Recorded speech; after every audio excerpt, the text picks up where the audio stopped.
ನಮಸ್ಕಾರ ವೀಕ್ಷಕರೇ, ಭಾರತೀಯ ಅಡುಗೆ ಮನೆಗೆ ಸ್ವಾಗತ. ನಮಗೆ ಯಾವಾಗಲೂ ಊಟದ ಟೈಮಲ್ಲಿ ಹಪ್ಪಳ ಉಪ್ಪಿನಕಾಯಿ ಎಲ್ಲ ಬೇಕು. ಸೊ ಅದೇ ಥರ ಸಂಡಿಗೆ ಇದ್ದರೆ ಇನ್ನೂ ಚೆನ್ನಾಗಿರುತ್ತೆ, ತುಂಬಾ ಚೆನ್ನಾಗಿರುತ್ತೆ. ಸೊ ಹಾಗಾಗಿ ನಾನು ಸಂಡಿಗೆ ಹೇಗೆ ಮಾಡೋದನ್ನು ತೋರಿಸ್ಕೊಡ್ತೀನಿ. ಈಗ ಸಮ್ಮರಲ್ಲೇ ಮಾಡಬೇಕು. ಸ್ವಲ್ಪ ದಿನ ಮಾಡಿಕೊಂಡು ಒಣಗಿಸ್ಕೊಂಡು ಇಟ್ಕೊಂಡ್ಬಿಟ್ರೆ ವರ್ಷ ಪೂರ್ತಿ ನಾವು ಇದನ್ನು ಇಟ್ಕೊಂಡು ಕರಿಬೋದು. ಊಟದ ಟೈಮಲ್ಲಿ ಸೈಡ್ ಡಿಶಲ್ಲಿ ಅಥವಾ ನೆಂಟರು ಬಂದರೆ ಅಥವಾ ಮಕ್ಕಳಿಗೆ ಸ್ನ್ಯಾಕ್ಸು ಸಾಯಂಕಾಲ ಬೇಕು ಅಂತ ಅನಿಸಿದರೆ ಆ ಟೈಮಲ್ಲಿ ನಾವು ಇದನ್ನು ಕರೆದು ತಿನ್ಬೋದು. ಬನ್ನಿ, ಇದಕ್ಕೆ ಏನೇನು ಸಾಮಗ್ರಿಗಳು ಬೇಕು ನೋಡ್ಕೊಳ್ಳೋಣ. ನಾನು 1 ಪಾವ್ ಅಕ್ಕಿ ಹಿಟ್ಟನ್ನು ತೊಗೊಂಡಿದ್ದೀನಿ. ನಾನು ಬರೀ ವಿಡಿಯೋಗೆ ತೋರ್ಸೋಕ್ಕೆ ಮಾತ್ರ ಸ್ವಲ್ಪ ಮಾಡ್ತಾಯಿದ್ದೀನಿ. 1 ಪಾವ್ ಅಕ್ಕಿ ಹಿಟ್ಟು ಮತ್ತು ಉಪ್ಪು, ನೀರು ಮತ್ತು ಬೇಕಿಂಗ್ ಸೋಡಾ ಮತ್ತು ಜೀರಿಗೆ ತೊಗೊಂಡಿದ್ದೀನಿ. ಮತ್ತು ಓಂ ಕಾಳು ಕೂಡ ಹಾಕ್ಕೋಬೋದು. ನಮಗೆ ಚಕ್ಲಿ ಸ್ಟ್ಯಾಂಡ್ ಬೇಕು. ಬನ್ನಿ, ಇದಕ್ಕೆ ಮಾಡೋಕ್ಕೆ ತಯಾರಿ ಮಾಡ್ಕೊಂಡು. ಮೊದಲು ಗ್ಯಾಸ್ ಅಂಟಿಸ್ಕೊತೀನಿ. ಒಂದು ಪಾತ್ರೆನ ಇಡ್ತೀನಿ. ಮತ್ತು ನಾನು 1 ಪಾವ್ ಅಕ್ಕಿ ಹಿಟ್ಟಿಗೆ 2 ಲೋಟ ನೀರು ಹಾಕ್ಕೋಬೇಕು. ನಮಗೆ ಅಳತೆ ಅದು. ಸೊ ನಾನು ಈ ಲೋಟದಲ್ಲಿ 2 ಲೋಟನ ನೀರು ಹಾಕ್ಕೊಳ್ತೀನಿ.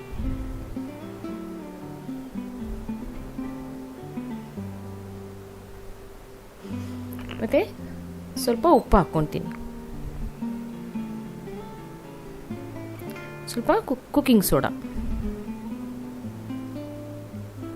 ಸೊ ನಾವು ಈ ರೀತಿ ನಾವು ರಾಗಿ ಮುದ್ದೆ ಮಾಡೋ ಸ್ಟಿಕ್ಕಲ್ಲಿ ಕೂಡ ಮಾಡ್ಕೋಬೋದು. ಅಥವಾ ಅದು ಇಲ್ಲ ಅಂದರೆ ಮತ್ತು ನಾವು ಚಪಾತಿ ಲಟ್ಸೋ ಲಟ್ಟಿಂಗಲ್ಲಿ ಕೂಡ ನಾವು ಕಲಿಸ್ಕೋಬೋದು.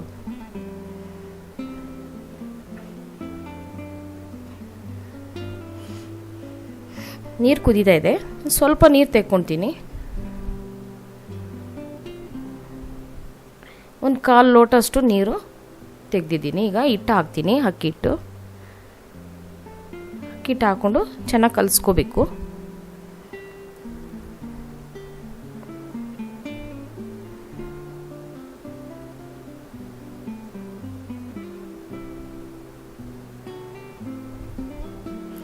ನಮಗೆ ಇನ್ನೂ ಬೇಕಂದರೆ ನೀರು ಹಾಕ್ಕೋಬೋದು. ಸೊ ಅದಕ್ಕೆ ನಾನು 1.5 ಕಪ್ ಸರಿ ಹೋಗುತ್ತೆ. ಸೊ ನಾನು 2 ಕಪ್ ಇಟ್ಕೊಂಡು ಅರ್ಧ ಸ್ವಲ್ಪ ಕಮ್ಮಿಯಲ್ಲಿ ತೆಗೆದಿಡ್ತೀನಿ. ಈ ಥರ ನಮಗೆ ತುಂಬ ಹಾಡಾಗಿದ್ದರೆ ಆ ನೀರು ಹಾಕೊಂಡು ಮತ್ತೆ ಕಲಿಸ್ಕೋಬೋದು. ಹಿಟ್ಟೇನಾದರೂ ಜಾಸ್ತಿ ಹಾಕ್ಕೊಂಡಿದ್ರೆ. ಮತ್ತು ನಾನು ಇವೆಲ್ಲ ತೆಕ್ಕೊಂಡ್ಬಿಡ್ತೀನಿ. ಹಿಟ್ಟೆಲ್ಲ ಅದು ಬಿಸಿನೀರಲ್ಲೇ ಹಾಕ್ಕೋಬೇಕು. ನಾವು ಕೈ ಹಾಕ್ಕೊಂಡು ಮಾಡುವಾಗ ಎಲ್ಲ ತಣ್ಣೀರು ಹಾಕಿದರೆ ಅಷ್ಟು ಚೆನ್ನಾಗಿರಲ್ಲ. ನಾನು ಈ ಚಿಕ್ಕ ಹೋಲಲ್ಲಿ ಹಾಕ್ತಾಯಿದ್ದೀನಿ. ನಮಗೆ ಯಾವ್ದು ಬೇಕೋ ಆ ಹೋಲಲ್ಲಿ ತೊಗೋಬೋದು. 3-4 ಹೋಲ್ಸ್ ಇರುತ್ತೆ. ದೊಡ್ಡ ಸೈಜ್ ಬೇಕಾದರೂ ದೊಡ್ಡ ಸೈಜ್ ಹಾಕ್ಕೋಬೋದು. ಸೊ ನಾನು ಈ ರೀತಿ ನೀರು ಹತ್ಕೊಂಡು ಚೆನ್ನಾಗಿ ಉಂಡೆ ಮಾಡ್ಕೋಬೇಕು.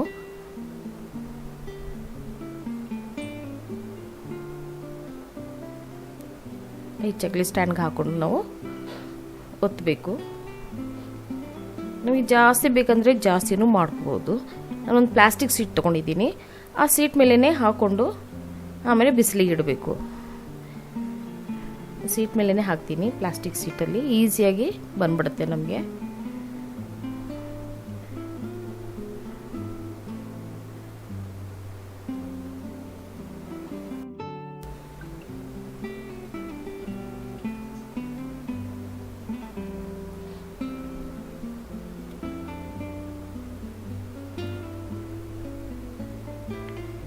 ಈಗ ಸಣ್ಣ ಹೋಲಲ್ಲಿ ಹಾಕಿದ್ದೆ. ಸ್ವಲ್ಪ ಈಗ ದಪ್ಪ ಹೋಲಲ್ಲಿ ಹಾಕ್ತಾ ಇದ್ದೀನಿ. 5 ಹೋಲ್ದು.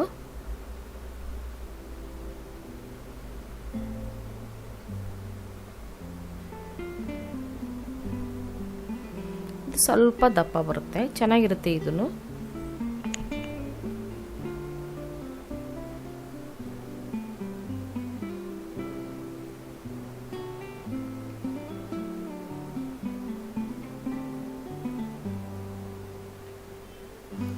ಈಗ ಇದು ತೆಗೆದು 1 ಹೋಲಿಂದು ಹಾಕ್ತೀನಿ. ನಮಗೆ ಯಾವ ಹೋಲ್ ಬೇಕೋ ಆ ಹೋಲಿನ ಇಷ್ಟ ಆಗುತ್ತೋ ಅದರಲ್ಲಿ ಹಾಕ್ಕೋಬೋದು. ನಾವು ಈ ರೀತಿ 3 ಹೋಲ್ದು ಕೂಡ ಹಾಕ್ಕೋಬೋದು.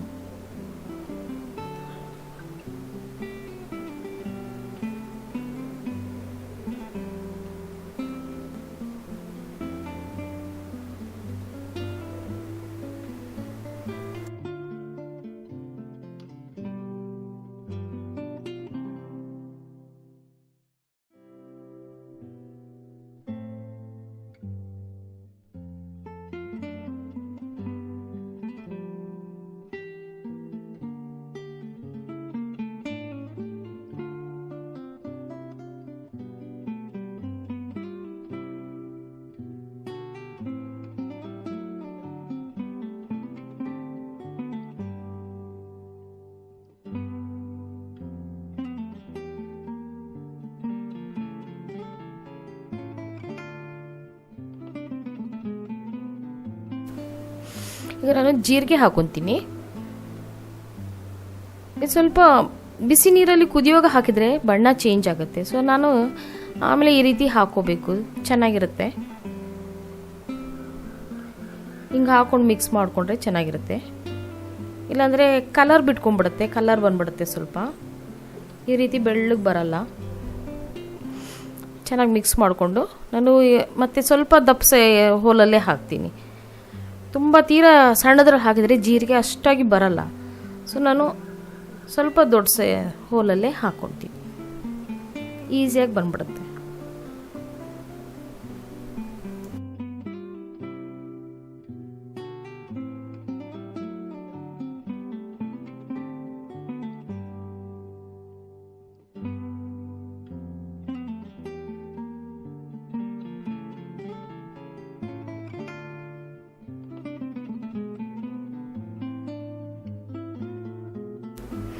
ಈಗ ಸಂಡಿಗೆ ಆಗಿದೆ. ಇದನ್ನು ನಾವು ಪೂರ್ತಿ ದಿನ ಬಿಸಿಲಲ್ಲಿ ಒಣಗಿಸ್ಬೇಕು, ಮತ್ತು ಮಾರನೇ ದಿನ ತಿರುಗಿಸಿ ಹಾಕಬೇಕು. ಮತ್ತು ಇನ್ನೊಂದು ದಿನ ಪೂರ್ತಿ ನಾವು ಒಂದು ದಿನ ಪೂರ್ತಿ ನಾವು ಒಣಗಿಸ್ಬೇಕು. ಚೆನ್ನಾಗಿ ಒಣಗಿಸಿ ಡಬ್ಬಿದಲ್ಲಿ ಹಾಕ್ಕೊಂಡು ನಾನು ಮುಂಚೆನೇ ಸ್ವಲ್ಪ ತಯಾರಿ ಮಾಡ್ಕೊಂಡಿದ್ದೀನಿ. ಸೊ ಇದನ್ನು ಎಣ್ಣೆಲಿ ಹಾಕಿ ಕರೆದು ತೋರಿಸ್ತೀನಿ. ಎಣ್ಣೆನ ಚೆನ್ನಾಗಿ ಬಿಸಿಯಾಗಿರಬೇಕು, ಅವಾಗ ನಮಗೆ ಚೆನ್ನಾಗಿ ಸೈಜ್ ಫುಲ್ ಪೂರ್ತಿ ದಪ್ಪ ಆಗುತ್ತೆ. ಇದು ಎಣ್ಣೆ ಚೆನ್ನಾಗಿ ಬಿಸಿ ಇದ್ರೆ ಮಾತ್ರನೇ ಈ ರೀತಿ ಬರುತ್ತೆ.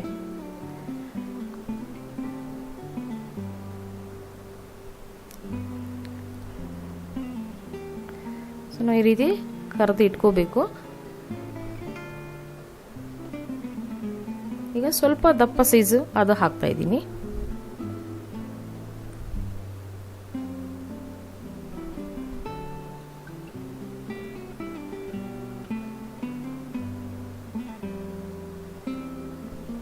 ಎಣ್ಣೆ ತುಂಬ ಬಿಸಿ ಇರಬೇಕು, ಚೆನ್ನಾಗಿ ಬರುತ್ತೆ. ಈಗ ಒಂದು ಹೋಲಿಂದು ಹಾಕ್ತಾ ಇದ್ದೀನಿ.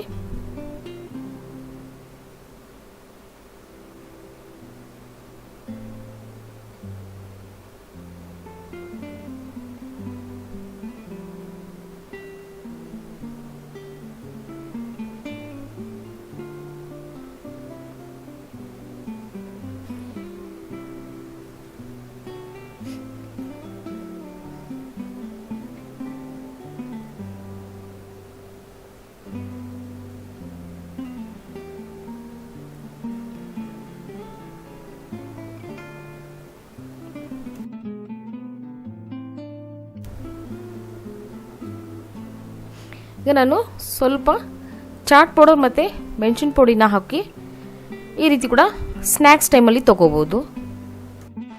ನೋಡಿದ್ರಲ್ಲ ವೀಕ್ಷಕರೇ, ತುಂಬಾ ಈಸಿ. ಈ ರೀತಿ ನಾವು ಎಷ್ಟಾಗುತ್ತೆ ನಮ್ಮ ಕೈಯಲ್ಲಿ ಅಷ್ಟಷ್ಟೇ ಹಾಕ್ಕೊಂಡು ನಾವು ಸಮ್ಮರಲ್ಲಿ ಈ ರೀತಿ ನಾವು ಸಂಡಿಗೆ ಹಾಕ್ಕೊಂಡು ಒಣಗಿಸ್ಬಿಟ್ಟು ಚೆನ್ನಾಗಿ ಬಾಕ್ಸಲ್ಲಿ ಇಟ್ಕೊಂಡ್ಬಿಟ್ರೆ ನಮಗೆ ಊಟ ಟೈಮಲ್ಲಿ ಸೈಡ್ ಡಿಶ್ಗೆ ಅಥವಾ ಸ್ನ್ಯಾಕ್ಸ್ಗೆ ಮಕ್ಕಳಿಗೆ ಏನಾದರೂ ಬೇಕು, ಈಗ ವೀಲ್ ಅದು ಇದು ಕೊಡ್ತೀವಿ. ಸೊ ಹಾಗೆ ನಾವು ಮನೆಯಲ್ಲೇ ಮಾಡಿ ಫ್ರೆಶ್ ಆಗಿ ಈ ಥರ ಕೊಡ್ಬೋದು. ಚಾಟ್ ಪೌಡರ್ ಮತ್ತು ಮೆಣಸಿನ ಪುಡಿ ಹಾಕಿ ಕೊಡ್ಬೋದು ನೆಂಟರು ಬಂದರೆ, ಇಲ್ಲ ಮಕ್ಕಳಿಗೆ ಬರೀ ಚಾಟ್ ಪೌಡರ್ ಕೂಡ ಹಾಕಿ ಕೊಡ್ಬೋದು. ಈ ರೀತಿ ನೀವು ಮಾಡಿ. ನನ್ನ ರೆಸಿಪಿ ನೋಡಿದ್ರೆ ನನ್ನ ಕಡೆಯಿಂದ ನಿಮಗೆ ಧನ್ಯವಾದ.